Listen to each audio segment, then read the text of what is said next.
European alchemy. I think it is the forerunner of modern science. Before we get started, let's check out the outline of today's presentation. First, I will introduce the different periods of European alchemy, and then we will focus on the key definitions and important people who contribute a lot to modern day science. And finally, we will have a critical debate and help people to have a correct recognition to alchemy. So what is alchemy? It has a twofold nature. One is about exoteric, about the outward branch, and it's related to the preparation of substance, such as philosopher's stone, or we can call it elixir of life. It has the power to transform base metals, such as copper, into valuable metals like gold. And another brand is about esoteric. It's about the transcendental theory of alchemy. And alchemists believe the transformation of sinful man into a perfect human through prayers and subjugation will have the will of God. And then we move on to the different three periods of European alchemy.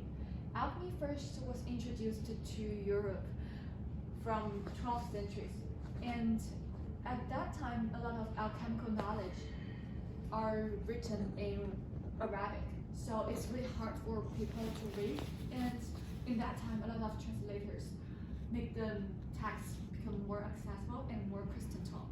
And the second period is Renaissance and early modern Europe in 15th century, and it had three popular trends at that time: pseudo-alchemical thought, the building stone of medicine and chemistry, and occult science.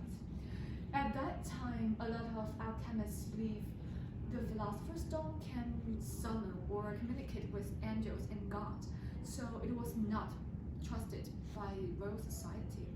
And although it has a lot of supernatural aspects, it still provided a lot of text series about modern chemistry. And the third period is modern Europe from 17th to 19th century. And then we move on to key definitions.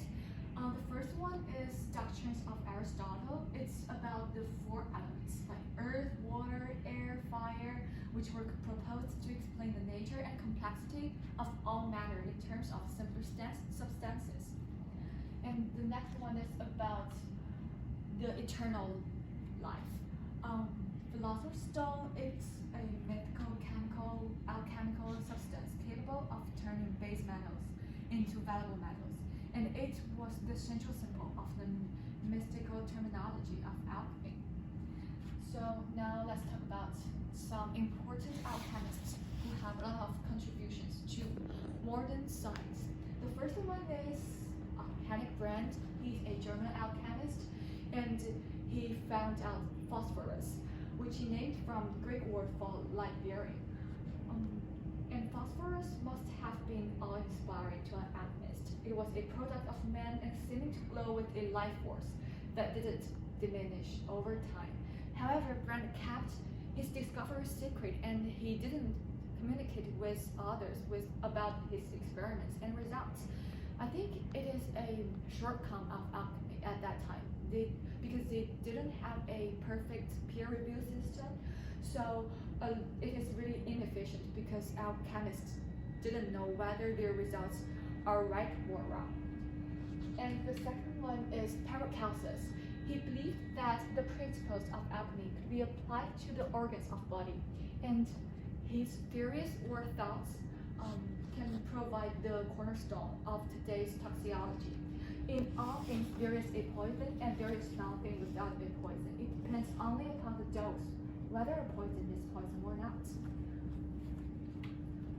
The third alchemist is Robert Boyle, and he has a lot of theories and assumptions, provides a lot of things to modern chemistry.